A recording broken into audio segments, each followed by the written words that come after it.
Голландский тюльпан жоқ, қазақский тюльпан. Қызығы, голландықтар біздің гүлді ұрлап алып, өздерінің аттарына иемденіп алған. Егер де саған осы әңгіме қызық болатын болса, онда біздің каналға тіркеліп, лүпіл басып, ана жерде қоңыраушаны шылдыр-шылдыр ете саңыз. Гүлденген әлем, Қазақстаннан сәлем. Қазақ даласындағы көктем мезгілі дегенде көз алдымызға қандай бейнелер елестейді? Мысалы, мен үшін қазақтың Дархан даласындағы көктем деген кезде көз алдыма кең жазираға жайқалған жап-жасыл шөптер, қалықтап ұшып гүлден гүлге қонып жүрген көбелек, жайбарақат жайылымда жүрген жылқылар, қазақ даласының сәнін келтіріп тұратын дала қызғалдағы, яғни тюльпан елестейді. Бұны мен неге айтып отырмын? Қазір тюльпан десе, ең бірінші голландский тюльпан деп өз жерімізден шығатын гүлді біреуге иемдеткісіп қойғанбыз. Голландиялықтар да тюльпанның шыққан жері ең бірінші Қазақстан деп бір ауыз айтпайды. Иә, ол әлемдік саясаттың ойыны ғой. Жер бетіндегі жақсы нәрселердің барлығын өзіміздікі деп иемденіп алатын. Десе де, біз әлемдік саясаттың ойынсыз-ақ ең алғашқы тюльпанның негізгі өскен жері Қазақстан деп сенімді түрде айта аламыз. Бұл гүлді голландықтар иемденіп алатындай қандай қымбатшылығы бар деп ойлауларыңыз әбден мүмкін. Әлемдік тарихты ақтарып қарасаңыз, тюльпанның қымбатшылығы соншалық түріктер осы гүл үшін өмірлерін беруге дайын болған. Ал парсылықтар арнайы кітап қылып өлең жолдарын шығарған.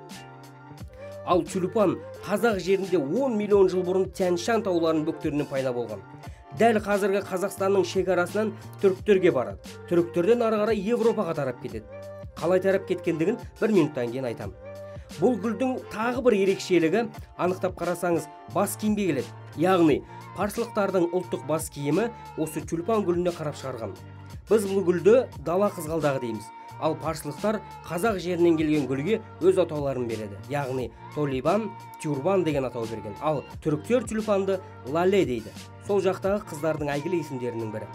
Түріктердің бұл гүлге ғашық болғандары соншалық архитекторлары сұлтанның сарайын тюльпан суреттері арқылы тастарға қашап салған.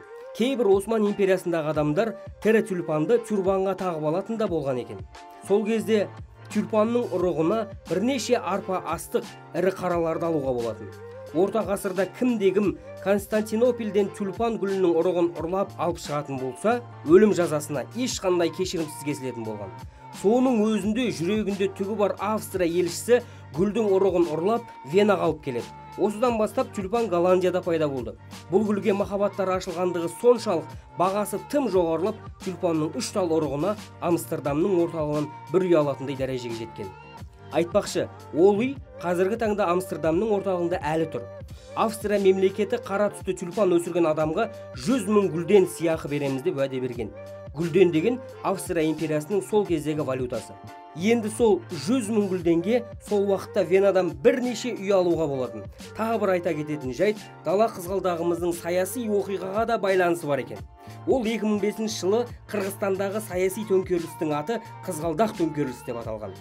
Ал біздің қазақтар дала қызғалдағын елдің тыныштығы мен бейбітшілігінің символы деп білген. Тюльпанның құрметіне қазақ бишілері мың бұралып арнайы би шығарған. Қазақстанда дала қызғалдақтарын қызыл кітапқа енгізіп, сақтап қалудың жолдарын жасап жатыр.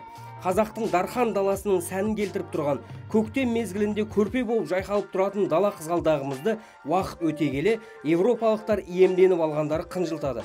Қазақ жерінде бұдан да басқа әлемді дүр сілкіндіретін байлықтарымыз жеткілікті. Осындай қазынаға толы қазақ жеріне қызығып, байлықтарына көз тігіп отырған қаншама елдер бар. Сол себепті сырттан келген елдің арбауына ілінбей, бірлігімізге бекем болып, қазыналы жерімізді құрметтейік, ағайын. Қалай? Сіздерге ұнады ма? Алдағы уақытта бұдан да қызық, күшті оқиғаларды айтып беретін боламын.